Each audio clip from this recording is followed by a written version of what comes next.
World News in 5. Right now. News and developments making headlines around the world in 5 minutes. World News in 5. Here on Radyo Pilipinas World Service.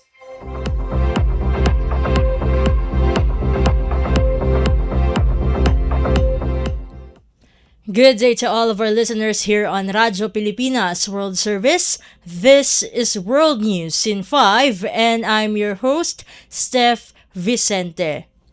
The United States and Iran have signed a new memorandum of understanding that effectively reopens the Strait of Hormuz and restarts efforts toward a broader peace agreement. U.S. President Donald Trump, speaking at the G7 summit in France, described the deal as a major victory for the United States. The BBC reports while both sides confirmed the agreement is now in effect, officials say significant gaps remain before a comprehensive nuclear deal can be reached. The current framework gives the two countries 60 days to negotiate a long-term pact, with Iran agreeing for now to reduce its stockpile of highly enriched nuclear or uranium under international supervision. However, key technical details and timelines still need to be worked out during the negotiation period. The agreement also includes language about a potential multi-billion-dollar reconstruction plan for Iran, though U.S. officials insist no direct payments have been promised. Analysts say the deal could pose political challenges for the administration as questions remain over funding and whether the final terms will meet U.S. goals of preventing Iran from developing nuclear weapons.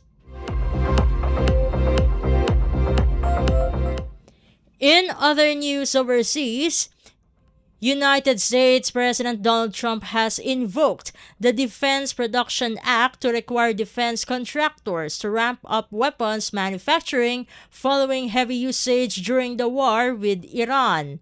In an order signed last week, the CNN reports, President Trump warned that current conditions pose a potential threat to national defense, citing limited production capacity and supply chain challenges. The directive compels private companies to prioritize military contracts, highlighting growing concern within the administration over depleted U.S. weapons stockpiles. Officials say the strain comes not only from the Iran conflict but also from ongoing support for allies in Gaza and Ukraine.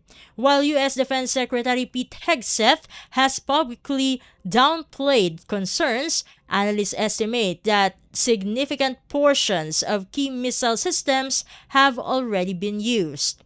President Trump noted the high cost of the conflict, saying hundreds of millions of dollars in munitions were expended in just the final days of fighting.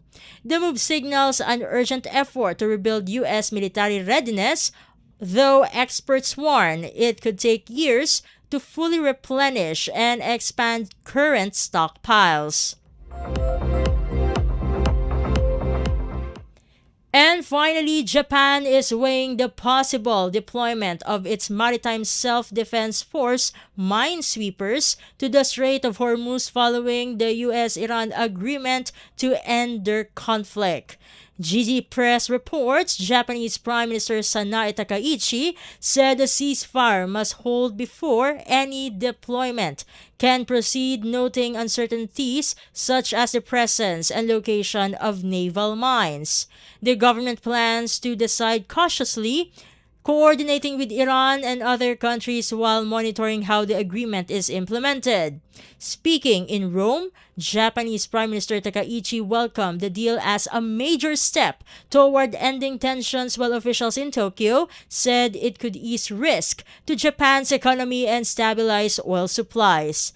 At the same time, Japan stressed the need to ensure safe and free navigation through the strategic waterway. Officials say no final decision has been made and further information from Iran will be needed before any action is taken. Defense leaders added that any move will comply with international and domestic law, as Japan also considers providing humanitarian and construction assistance.